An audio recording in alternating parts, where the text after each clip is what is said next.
በክረምት ከባድ ዝናብ እየዘነበ ብዙ አይነት ሰዎች እናገኛለን። የመጀመሪያዎቹ ልክ ዝናቡን ሲያገኙ ሮጠው የሚጠለሉ ናቸው። ይጠለላሉ።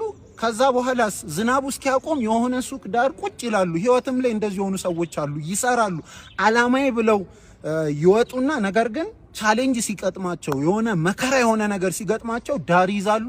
መከራው እስኪያቆም ድረስ የሚጠብቋሉ። ሁለተኞቹ ደግሞ አማራጭ ያላቸው የተወሰነ ትንሽ አማራጭ ያላቸው ዣንጥላ ይገዛሉ። ዣንጥላቸውን ይዘው ላጥላጥ እያሉ ይሄዳሉ። ትንሽ ገቢያቸው ከፍ ያለ ደግሞ መኪናም ይዘው ተጠልለው እዛ ቦታ ይደርሳሉ። ዳሃ ከሆንክስ ነው ጥያቄው። ዳሃ ከሆንክ ደግሞ ምንም የለም አይደል? በስብሳ ተጓዘው በቃ ያንን አላማህን አሳካው።